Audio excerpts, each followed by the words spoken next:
आज की गणित की कक्षा में फिर से स्वागत है। बच्चों, पिछली कक्षा में हमने वर्गमूल के बारे में जाना, वर्ग क्या होता है, संख्याओं का वर्ग कैसे किया जाता है, इसके बारे में हमने जाना और आपने उसको ध्यानपूर्वक सीखा। तो बच्चों, इसी क्रम में आगे बढ़ते हुए अब हम जानेंगे घनमूल। सबसे पहले हम देखेंगे घन की पहचान। घन आखिर क्या होता है? बच्चों, जैसे कि आप ये जानते हैं कि जब किसी संख्या के ऊपर कोई घात होती है तो उसे क्या कहते हैं? उसे कहते हैं घातांक। और जब किसी संख्या की घात 2 होती है तो उसे क्या कहते हैं? उसे कहते हैं वर्ग। उसके बाद बच्चों, जब किसी संख्या की घात 3 हो तब क्या कहेंगे? ये एक प्रश्न है ना बच्चों, तो इसी प्रश्न का जवाब हम इस भाग में जानेंगे। बच्चों, ये एक घन है। मान लीजिए इस घन की एक भुजा 1 सेंटीमीटर की है। जब हम एक घन और इस तरीके के 2 घन लेते हैं तो यहाँ भुजा कितने सेंटीमीटर की हो जाएगी? एक और एक 2 सेंटीमीटर की हो जाएगी। अब देखिए, अब इस 2 सेंटीमीटर के घन में कितने घन हैं? 1, 2, 3, 4, 5, 6, 7 और 8। इसका मतलब है कि 2 सेंटीमीटर भुजा वाले घन में कुल घन कितने हैं? 8, यानी कि 2 का घन हुआ 8 और 1 का घन क्या है? 1। तो घन जिस तरह हम वर्ग में 2 बार गुणा करते हैं तो घन में हम कितनी बार गुणा करेंगे? 1, 2, 3। 2 को जब हम 3 बार गुणा करेंगे तो 2 की घात 3 बराबर 8। तो इससे स्पष्ट है कि 2 की घात 3 का मतलब है कि 2 का घन 8, 2 का घन जो कि 8 है।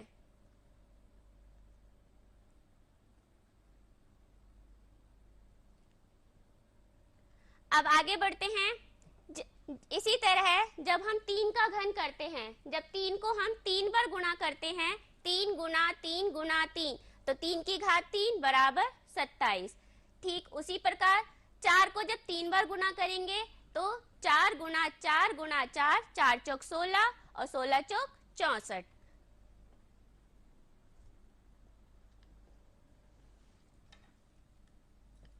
तो बच्चों, घन हम कैसे निकालते हैं? जब किसी संख्या की घात 3 होती है या उस संख्या को जो हम 3 बार स्वयं से गुणा करते हैं तो प्राप्त संख्या उस संख्या की घन कहलाती है। तो 5 की घात 3, तो 5 को 3 बार गुणा करेंगे, 5 गुना 5 गुना 5 बराबर 5 पंजे 25 पंजे 125। 6 की घात 3, 6 छिंग 36, 36 छिंग 216। ठीक उसी तरह 7 का करेंगे हम, 7 गुना 7 गुना 7, 7 सत्ते 49 और 49 सत्ते 343। ठीक है बच्चों, इसी तरह आप 8 का करके देखेंगे। 8 का 8 गुना 8, 8 अट्टे 64 और 64 को 8 से गुणा करेंगे 512। ठीक उसी तरह 9 की घात 3, यानी कि 9 गुना 9 गुना 9, 3 बार 9 को गुणा करेंगे, 9 निम 81 निम,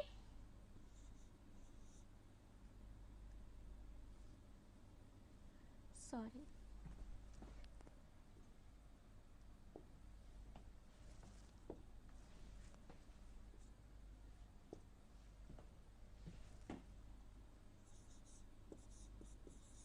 729। और ठीक उसी तरह जब हम 10 की घात 3 करेंगे यानी 10 का घन करेंगे तो 10 गुना 10 गुना 10, 10 धाम 100 धाम 1000। आया समझ में बच्चों? तो इस तरह से हमें कोई भी संख्या दी गई हो, उस संख्या को जब हम 3 बार गुणा करेंगे तो संख्या का घन निकल के प्राप्त संख्या उस संख्या का घन कहलाती है। तो इससे क्या निष्कर्ष निकलता है? वही जो अभी मैंने आपको बताया, जब किसी संख्या को स्वयं से 3 बार गुणा किया जाता है तो प्राप्त गुणनफल उस संख्या का घन कहलाता है। अर्थात किसी संख्या का घन उस संख्या की घात 3 होता है। आओ घन निकालना सीखें। तो बच्चों, अभी जैसे हमने पीछे 3 का, 4 का, 5 का घन निकाला, ठीक उसी प्रकार परिमेय संख्याओं का भी हम घन निकाल सकते हैं। जैसे यहाँ 4/5, तो 4/5 का घन यानी कि 4/5 की घात 3, इसको हम 3 बार गुणा करेंगे। 4/5 गुना 4/5 और गुना 4/5, इसको गुणा करेंगे। 4 चौक 16, 16 चौक 64 और 5 का घन 5 पंजे 25, पंजे 125। तो इस तरह बच्चों 4/5 का घन क्या निकल के आया? 64/125। ठीक उसी तरह -5/6 का घन, -5/6 गुना -5/6 और गुना -5/6 बराबर, माइनस यहाँ पर 3 बार है तो पहले हम माइनस के चिन्ह की गुणा करेंगे, माइनस माइनस प्लस, और प्लस की माइनस में गुणा करेंगे तो माइनस। 5 का घन क्या होता है? 125 और 6 का घन होता है 216। तो बच्चों इस तरह से -5/6 कोई भी परिमेय संख्या, चाहे वो धनात्मक हो ऋणात्मक हो, उसका हमें अगर घन निकालने के लिए कहा जाए तो हम उसको 3 बार गुणा कर देंगे और प्राप्त गुणनफल हमारा घन कहलाएगा। 0.5, अब एक दशमलव का भी करके देखते हैं। 0.5 का घन, तो 0.5 की घात 3 लिखेंगे और इसको 3 बार गुणा करेंगे। 5 पंजे 25, पंजे 125। अब हम यहाँ देखेंगे दशमलव कितनी संख्या के बाद है, कितने अंकों के बाद है? 1 2 3, 3 अंक हैं तो 1 2 3, तो 0.5 का घन हो जाएगा 0.125। ठीक है बच्चों। अब बात आती है धनात्मक व ऋणात्मक संख्याओं का घन। बच्चों जब धनात्मक और ऋणात्मक संख्याओं का घन करते हैं तो दोनों के बीच में क्या अंतर आता है, दोनों में ऐसी क्या खास बात होती है? देखिए, हम जानते हैं कि प्लस गुना प्लस गुना प्लस, जब हम प्लस को 3 बार गुणा करते हैं तो गुणनफल आता है प्लस। उसी तरह जब माइनस को हम 3 बार गुणा करते हैं, माइनस गुना माइनस, तो गुणनफल आता है माइनस। इसका मतलब है कि जब धनात्मक की 3 संख्याओं को आपस में गुणा करते हैं तो गुणनफल धनात्मक ही आता है, और माइनस को जब हम गुणा करते हैं, ऋणात्मक संख्याओं को जो हम गुणा करते हैं तो गुणनफल ऋणात्मक संख्या ही प्राप्त होती है। आइए इस तालिका को देखते हैं। यहाँ हमने धनात्मक संख्याओं का घन किया है और यहाँ हमने ऋणात्मक संख्याओं का घन किया है। आप देख रहे हैं जब धनात्मक 3 का जब घन किया जा रहा है, 3 गुना 3 गुना 3, तो प्राप्त गुणनफल धनात्मक 27 है। उसी तरह जब 2/7 परिमेय संख्या, धनात्मक परिमेय संख्या का घन किया जा रहा है तो गुणनफल धनात्मक में 8/343 प्राप्त हो रहा है। और जब ऋणात्मक संख्या का घन कर रहे हैं -5 का, तो -5 का घन -125 और -9/8 का 729/512। तो दोनों तरफ घन करने पर हमें पता चला कि धनात्मक संख्याओं का जब हम घन करते हैं तो उसका घन, जो प्राप्त घन होता है वो धनात्मक ही होता है, और जब हम ऋणात्मक संख्याओं का घन करते हैं तो प्राप्त गुणनफल ऋणात्मक ही प्राप्त होता है। उसके बाद बात आती है सम संख्याओं व विषम संख्याओं का घन। सम संख्या और विषम संख्याओं के वर्ग के बारे में बच्चों हम आपको पहले बता चुके हैं। जिस तरह वर्ग में होता है कि सम संख्या का वर्ग सम संख्या होती है और विषम संख्या का वर्ग विषम होता है, उसी तरह जब हम यहाँ घन की बात करते हैं तो बच्चों देखिए क्या होता है। इस तालिका पे हम एक नजर डालते हैं। 11, आप जानते हैं 11 एक विषम संख्या है। जब 11 का घन किया जा रहा है तो संख्या प्राप्त होती है 1331, जो कि एक विषम संख्या है। उसी तरह जब हम आगे बढ़ते हैं 12 एक सम संख्या है। जब 12 का घन किया गया तो गुणनफल प्राप्त हुआ 1728, जो कि एक सम संख्या है। उसी तरह 13 का घन 13, जो कि हमारी एक विषम संख्या है, घन करने पे जो संख्या प्राप्त हुई वो एक विषम संख्या है। 14 सम संख्या है। 14 का घन करने पे 2744, जो कि एक सम संख्या है। इसी तरह बच्चों जब हम इस तालिका का अवलोकन करते हैं तो हम देखते हैं कि सम संख्या का घन करने पर सम संख्या प्राप्त होती है और विषम संख्या का घन करने पर विषम संख्या प्राप्त होती है। तो उपरोक्त सूची से बच्चों स्पष्ट है कि जब सम संख्याओं का घन किया जाता है तो सम संख्या प्राप्त होती है और जब विषम संख्या का घन किया जाता है तो विषम संख्या प्राप्त होती है। आगे बढ़ते हैं। अब है पूर्ण घन प्राकृतिक संख्याएं। ये पूर्ण घन प्राकृतिक संख्याएं क्या होती हैं? पूर्ण घन का मतलब पूरा घन। तो बच्चों पूर्ण घन प्राकृतिक संख्या है जब किसी प्राकृतिक संख्या का घन किया जाए तो उससे प्राप्त संख्या पूर्ण प्राकृतिक घन संख्या कहलाती है। आइए इस तालिका में देखते हैं। हमने प्राकृतिक संख्याएं ली हैं कुछ और उनका हमने घन किया है। 1 का घन 1, 2 का घन 8, 3 का घन 27, 4 का घन 64 और 5 का घन 125, 6 का घन 216, 7 का घन 343, 8 का घन 512, 9 का घन 729 और 10 का घन 1000।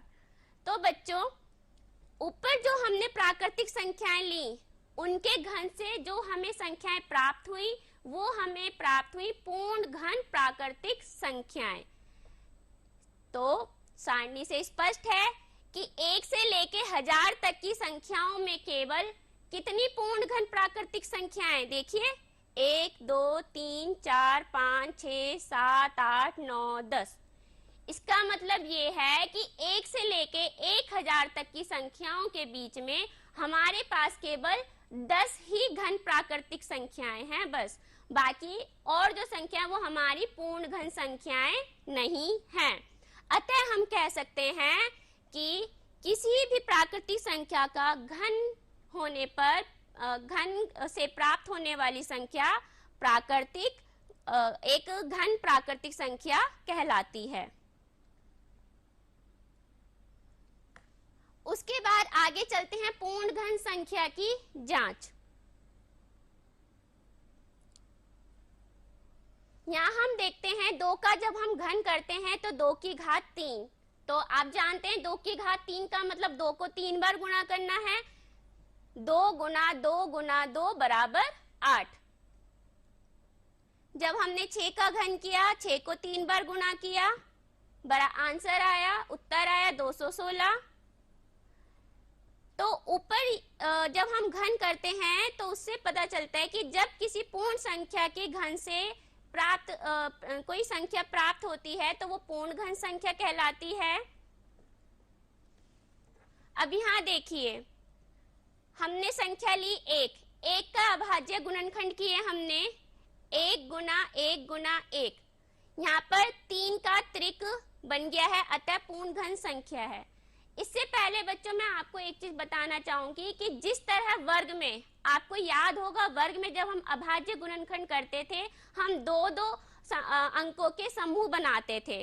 तो वर्ग में हमारे जोड़े बनते हैं 2 अंकों के और घन में हम 3 अंकों के समान जोड़े बनाते हैं जिन्हें हम त्रिक कहते हैं। तो जिसमें हमारे त्रिक बन जाएंगे और कोई भी अंक हमारा शेष नहीं बचेगा, वो हमारी पूर्ण घन संख्या कहलाती है। तो इसी तरह जब हमने 1 में ये इसके अभाज्य गुणनखंड किए तो यहाँ पर ये 3 का त्रिक बन गया और कोई भी हमारा यहाँ पर अभाज्य गुणनखंड शेष नहीं बचा, अतः ये पूर्ण घन संख्या है। उसी तरह जब हम 2 का हमने किया तो 2 गुना 1, अब 2 एकम 2, अब यहाँ पर 2 का कोई त्रिक नहीं बना, 2 केवल एक बार आया और फिर दूसरा 1, क्योंकि इसमें 3 का त्रिक नहीं बना, अतः ये पूर्ण घन संख्या नहीं है। उसी तरह जब हम आगे बढ़ते हैं 4 में करते 4 का अभाज्य गुणनखंड निकालते हैं, 2 दूनी 4 एकम 4, इसमें भी क्या हुआ बच्चों, 3 का त्रिक नहीं बना, अतः यह पूर्ण घन संख्या नहीं है। तो बच्चों अब हम आगे देखते हैं, क्या 243 एक पूर्ण घन संख्या है? आइए देखते हैं। हम 243 के अभाज्य गुणनखंड निकालते हैं।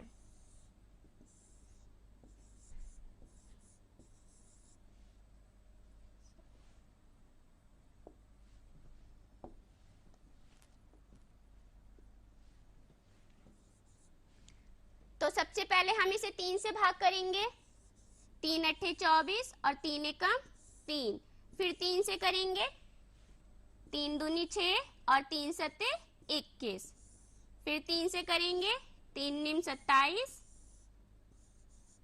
3 तिया 9 और 3 एकम 3। अब बच्चों हम इसमें देखते हैं क्या इसमें त्रिक हमें प्राप्त हो रहे हैं। आइए, एक त्रिक हमारा ये बन गया,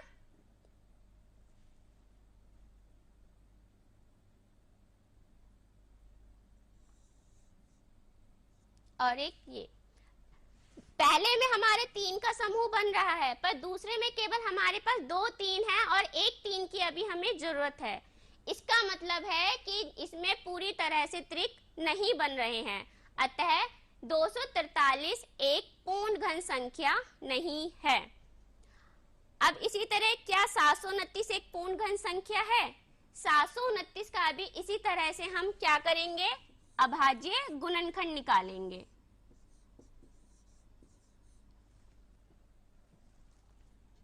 तीन से करेंगे इसे, 3 दूनी 6, 3 चौक 12 और 3 तिया 9, फिर 3 से करेंगे, 3 अट्ठे 24, 3 एकम 3, 3 दूनी 6, 3 सत्ते 21, 3 निम 27, 3 तिया 9 और 3 एकम 3। अब आइए बच्चे इसमें देखते हैं क्या हमारे त्रिक प्राप्त हो रहे हैं। देखिए, एक समूह हमारा 3 अंकों का ये बन गया और एक समूह हमारा ये बन गया। 3 समूह यानी कि हमारे इसमें 2 त्रिक बन गए। तो हम कह सकते हैं कि 729 एक पूर्ण घन संख्या है। तो बच्चों इससे पता चलता है कि जिसमें हमारे त्रिक बन जाएंगे और कोई भी गुणनखंड शेष नहीं बचेगा, वो हमारा पूर्ण घन संख्या कहलाता है, और जिसमें शेष बच जाएगा वो पूर्ण घन संख्या नहीं होगी। तो बच्चों अब तक हमने जितना बताया उससे क्या निष्कर्ष निकलता है? उससे निष्कर्ष निकलता है कि 1000 तक की पूर्ण घन संख्याएं, 1000 तक की पूर्ण घन संख्याएं कितनी बताई थी बच्चों? केवल 10 हैं हमारे पास। कौन कौन सी हैं? 1, 8, 27, 64, 125, 216, 343, 512, 729 और 1000। और 1000 तक की संख्याएं जो पूर्ण घन संख्याएं नहीं हैं, ऊपर की 10 संख्याओं को छोड़कर बाकी की जो संख्याएं हैं 1 से 1000 तक की, वो हमारी पूर्ण घन संख्याएं नहीं हैं। सबसे छोटी पूर्ण घन प्राकृतिक संख्या हमारी क्या है? 1। क्या प्रत्येक प्राकृतिक संख्या पूर्ण घन प्राकृतिक संख्या होती है? नहीं, प्रत्येक प्राकृतिक संख्या पूर्ण घन प्राकृतिक संख्या नहीं होती। जब उस प्राकृतिक संख्या का हम घन करते हैं और उससे जो संख्या प्राप्त होती है वो हमारी प्राकृतिक घन संख्या कहलाती है। तो इसी तरह बच्चों आपको इन सवालों का प्रयास करना है। अब है घनाकार वस्तुओं की पहचान। आपने देखा होगा बच्चों, आप इसको पहले देख चुके हैं। ये आपने अपने घर में देखा होगा, इसको हम क्यूब बोलते हैं। इसे ऐसे करके खेलते हैं ना। तो बच्चों ये हमारा एक घन की घनाकार आकृति है। ये घनाकार आकृति कैसे है, इसे घनाकार आकृति क्यों कहते हैं? ये देखिए बच्चों, मेरे हाथ में क्या है, ये चौकोर पेपर है, एक पेज है। इसमें आप बच्चों देख रहे होंगे लंबाई और चौड़ाई। इसमें केवल आपको दो आयाम दिखेंगे इसके, एक लंबाई का और एक चौड़ाई का। परंतु बच्चों जब इसी तरह के एक पेपर को हम इस तरह से हम घनाकार शेप देते हैं तो इसमें आपको क्या क्या दिखाई देता है? लंबाई, चौड़ाई और ऊंचाई। इसमें आपको तीन आयाम दिखाई देते हैं। घन में क्या होता है कि लंबाई, चौड़ाई और ऊंचाई तीनों हमारी बराबर होती हैं। तो इस तरह से बच्चों जो वर्ग होता है वो हमारी 2D आकृति कहते हैं, जिसे हम दो आयाम आकृति, और जो घन होता है वो हमारी होती है तीन आयाम आकृति, जिसमें तीन चीजें होती हैं, लंबाई, चौड़ाई और ऊंचाई। इसे देखिए बच्चों, ये कुछ वस्तुएं हैं जो आप अपना परिवेश में, अपने घर में आमतौर पे आप इन्हें देखते हैं। आइए इन्हें पहचानते हैं। ये क्या है? ये हैं पनीर के टुकड़े। जो पनीर के टुकड़े हैं वो हमारे घनाकार आकृति के होते हैं। किस तरह होते हैं? देखिए इस तरह की शेप होती है, उसमें लंबाई, चौड़ाई और ऊंचाई। उसी तरह ये बर्फ के टुकड़े ऐसी होती है ना, लंबाई, चौड़ाई और ऊंचाई। सेम ये हमारा लूडो का डाइस होता है, ये भी हमारा किस आकृति के होता है? घनाकार आकृति का होता है। ये देख रहे हैं? और ये क्यूब जैसा कि मैंने अभी आपको दिखाया, ये लंबाई, चौड़ाई और ऊंचाई। और इसकी जो तीनों भुजाएं होती हैं, लंबाई, चौड़ाई, ऊंचाई बराबर होती हैं, इसलिए इसे हम घनाकार आकृति बोलते हैं। तो घन एक ऐसी ठोस आकृति है जिसकी सभी भुजाएं बराबर होती हैं। अब है घन का ज्यामितीय निरूपण। अब घन का ज्यामितीय निरूपण कैसे होता है, आइए इसे देखते हैं। ये हमारे पास एक घन है जो कि 1 सेंटीमीटर भुजा का है। इसी तरह से जब हम 1 सेंटीमीटर भुजा के हम घन लेते हैं दो, तो ये 2 सेंटीमीटर भुजा के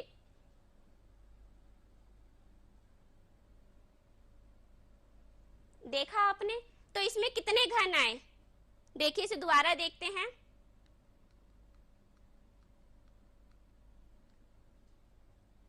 एक, 2, 3, 4, 5, 6, 7, 8। आप यहाँ देखिए, जब 1 सेंटीमीटर घन के हमने दो घन एक साथ लिए तो टोटल 2 सेंटीमीटर भुजा का एक ही हमारा बड़ा घन बन गया। तो इसमें टोटल हमारे कितने घन बने? 1 सेंटीमीटर के 8 घन बने। तो 2 का घन हम आपको पहले ही बता चुके हैं, 8। तो इस तरीके से घनाकार आकृति का जो ज्यामितीय रूप होता है वो इसी तरीके से निरूपित किया जाता है। तो उपरोक्त में आपने देखा कि 1 सेंटीमीटर भुजा का घन 1 सेंटीमीटर व 2 सेंटीमीटर भुजा मतलब ऊपर जो आपको दो घन दिए, 1 सेंटीमीटर और 2 सेंटीमीटर भुजा का, जिसमें 1 सेंटीमीटर भुजा वाले घन में एक ही घन है और उसका आयतन भी क्या है? एक घन सेंटीमीटर। और वहीं जब हम 2 सेंटीमीटर भुजा वाले घन का हम आयतन निकालते हैं तो उसमें उसका घन निकल कर आता है 8 घन सेंटीमीटर। इस प्रकार घन का प्रयोग हम घनाकार वस्तुओं का आयतन निकालने के लिए प्रयोग करते हैं। आओ करके सीखें। आइए बच्चों, अब एक सवाल है, एक प्रश्न है आपके लिए कि 1 सेंटीमीटर भुजा वाले घनाकार डब्बे, एक घनाकार डिब्बा है जिसकी 3 सेंटीमीटर भुजा है, यानी कि 3 सेंटीमीटर लंबाई, 3 सेंटीमीटर चौड़ाई और 3 सेंटीमीटर ऊंचाई। तो इस तरह के घनाकार डिब्बे में 1 घन सेंटीमीटर की घनाकार कितनी बर्फी के पीस रखे जा सकते हैं? तो देखिए 3 सेंटीमीटर का हमारा घनाकार डिब्बा है, तो 1 2 3, उसमें हमें रखने 1 घन सेंटीमीटर के। तो नीचे की लेयर में हमारे कितने आ गए? 1 2 3 4 5 6 7 8 9। तो नीचे की एक तह में कितने आए? 9 पीस। उसी तरह अगली तह में कितने आए? 1 2 3 4 5 6 7 8 9। इसमें भी 9 पीस। तो कुल पीस कितने हो गए अभी तक? 18 पीस हो गए। उसी तरह जब ऊपर की तह, क्योंकि उसकी ऊंचाई भी तो 3 सेंटीमीटर है, तो ऊपर भी हमारे 9 पीस आ गए। तो टोटल कितने पीस आ गए उसमें? 27 पीस। तो इस तरीके से 3 सेंटीमीटर भुजा वाले घन का आयतन क्या होता है? भुजा गुना भुजा गुना भुजा। क्योंकि भुजाएं बराबर होती हैं, इसलिए इनको भुजा गुना भुजा करते हैं। फिर भुजा इसकी 3 सेंटीमीटर है, तो 3 को 3 बार गुना करा तो उत्तर आया 27 घन सेंटीमीटर। अब है घनमूल की अवधारणा। घनमूल बच्चों जिस तरह से वर्गमूल में होता है कि वर्ग का मूल, वर्गमूल, उसी तरह घनमूल घन का मूल। तो जो मूल होता है आप जानते हैं मूल क्या होती है? जड़। तो घन की जड़ क्या होती है? घनमूल। घन जमा मूल बराबर घनमूल। आइए यहाँ देखते हैं 2 का जब हम घन करते हैं तो 2 का घन करने पर हमें प्राप्त होता है 8, और 2 का घन है 8, तो 8 का घनमूल क्या हुआ? 2।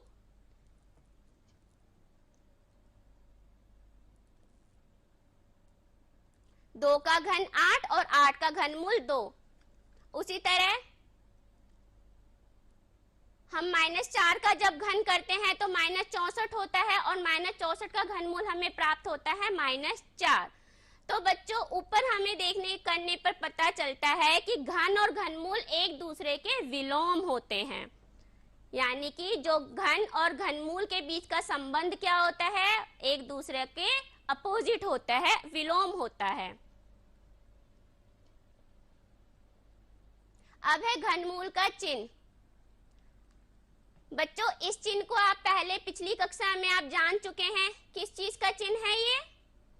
इस चिन्ह को बोलते हैं वर्गमूल का चिन्ह। जब इसी चिन्ह में यहाँ पर 3 लिख दिया जाता है तो ये चिन्ह हमारा बन जाता है घनमूल का चिन्ह। किस चीज का चिन्ह बनता है ये? घनमूल। और इसको हम करनी भी कहते हैं। तो बच्चों इस प्रकार हम देखते हैं कि वर्गमूल के चिन्ह के ऊपर बाईं ओर यदि हम 3 लिख देते हैं तो वह घनमूल के चिन्ह को प्रदर्शित करता है। घनमूल के चिन्ह का प्रयोग हम कैसे करते हैं? 1 का घनमूल इस तरह से, 2 का घनमूल घनमूल 2, और 27 का घनमूल 27।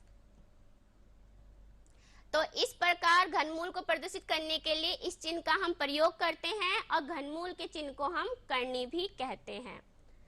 तो आज हमने क्या सीखा? हमने घन की अवधारणा को समझा, घन की पहचान करना सीखा, और की संख्या का घन ज्ञात करना सीखा। धनात्मक और ऋणात्मक संख्याओं के घन की हमने विशेषता को जाना कि धनात्मक संख्याओं का घन धनात्मक और ऋणात्मक का ऋणात्मक होता है। पूर्ण घन प्राकृतिक संख्याओं की पहचान की और उनकी जांच की, और घनाकार वस्तुओं की पहचान और उनका ज्यामितीय निरूपण को समझा। घनमूल की अवधारणा, घन और घनमूल के बीच के संबंध को और उसके चिन्ह को पहचान करके उसका प्रयोग करना सीखा। तो बच्चों जो भी हमने अभी तक सीखा उसी के बेस पे आपका एक ये छोटा सा टेस्ट है। इसको आप करेंगे कि किस संख्या का घन 64 है। 1/5 का घन ज्ञात करना है। घन ज्ञात करने के लिए हम उसे 3 बार गुणा करेंगे। आपका गृह कार्य बच्चों, सभी बच्चे अपनी अपनी गणित की पाठ्य पुस्तक के पृष्ठ संख्या 100 पर दी गई अभ्यास 3A को अपनी कॉपी में हल करेंगे। आशा करती हूँ आज का पाठ आप सभी बच्चों को समझ में आया होगा। ऐसे ही अच्छे से बच्चे पढ़िए और खूब अच्छे से ध्यान लगाकर अपनी पढ़ाई को पूरा कीजिए। धन्यवाद।